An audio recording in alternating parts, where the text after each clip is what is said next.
Well, good evening, ladies and gentlemen, and welcome to another session of Grown Man Playing with Trains. I wanted to show you some of the progress that I recently made on the railroad and show you some of the things I've done. Now, last time you remember, we finished one section. I say finished it for the most part. I still am going to have to go back later and fill in a few things, touch up a few things, but I moved on to the next session. But let me first of all show you what we've done, where we are with the first section. Now, uh, you see the tracks there. I've also put the trees. I was showing you before the trees. And this is what I've done. Basically, what I've done, these are twigs from outside. I mean, what better to look like a tree than a portion of the tree? And we bought the material, the moss, and I've got a couple of colors here. And that's what we've done to put onto the twigs. Once I've taken the twigs and I've implanted them into the styrofoam base there, also I'm going to do some other things. We'll have to do other things with paper mache to stabilize it and things of that nature. But this is where we are. I particularly like this particular tree. I think that looks pretty cool there. And again, the smaller ones there you see the telephone pole and the terrain as we showed you with the paper mache. Again, I need to go back later and touch a lot of these things up, probably hit it with a little more spray paint to eliminate all those white cracks. And basically, that's just cracks that didn't get a direct hit of the paint. We're going to go back and finish that. But this is where we are. Now, where I've gone from here, let me stand up here. I'm going to the next section. And what I've just done, I've just spray painted the next section of track here, as you can see. Now, once again, have to excuse all the junk that I have on the table. I'm still a work in progress, and therefore a lot of the things we have laying around are just laying around until eventually we get it all finished.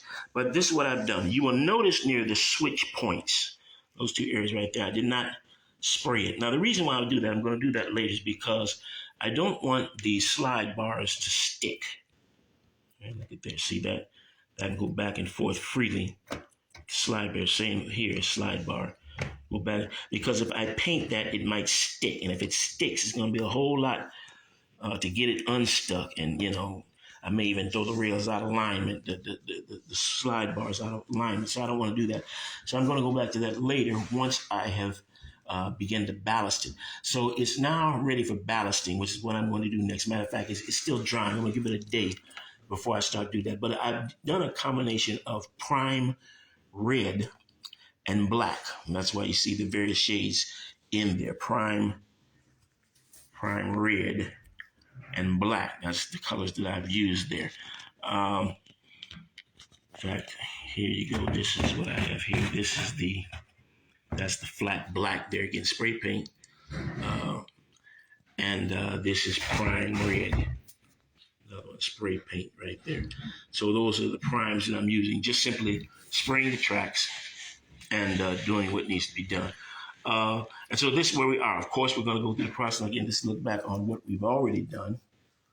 Get back here. There's no how where you can see that. Okay, I don't know why I don't have this. Okay, there we are. Okay, this is what we have done. Again, those are the trees, the terrain. Eventually, I'm going to put another section back here. This little side track here is going to go into another yard. I'm going to add another section on the table, another 4-foot section there. There should be plenty of room for the door there and all that. But this is where I am. So we're still in the process. I'm enjoying it. I'm having fun with it. Like I say, I'm a grown man playing with trains. That's the name of my presentation here. And as we continue to move, again, we still have things to do up here. You got some of the terrain here needs to be painted. We're going to get back to that as we go further into the section. We're going to be adding more terrain around here and even along the track edges. We're going to be, of course, once the ballast is in.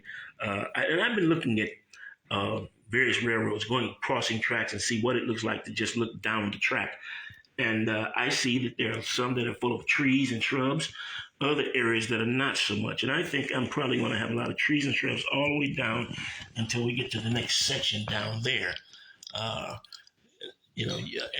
as a result, I'm going to have more flat down that way. But then, of course, we go around, and you can see way off in there, you're going to have more trees and things of that nature. So all of this is where I am. This is what I'm doing. Let me know what you think. Give me a thumbs up if you like it, or leave your comments in the YouTube section there or on the Facebook. Let us know what you think, and we'll be coming again real soon. Let you know what progress we have made. All right, here this is what it looked like for the train coming around the curve. The train comes around the curve. That's what it's going to look like. Trees on the side, train on the side. Focus on the railroad coming around through into the village. Eventually, as you get to the end here, right here where you see the road, I'm going to have the electronic signals on both sides. That road will be extended. As I told you before, this is going to be called Andrew Street. Andrews is the name of my father, my late father, and every railroad that I've done is the second one since his passing. He died in 2006. I've named streets after him. And my mother, bless her heart, just turned 90. I still have my mother with me. And I plan to name streets, depending on how many streets I have. I should have more than one, obviously. I name them for my wife, well, my children, so I may have a Cassandra Avenue, Danielle Street, or Aaron Road. I don't know. Those are my children and my wife. Maybe for my granddaughters as well, depending on how many roads I have. One road I was going to have, I decided I wasn't going to be able to have it because I had to change the arrangement of the switching there to get in and out of the rail yard. All right, till next time, take care. We'll talk to you soon.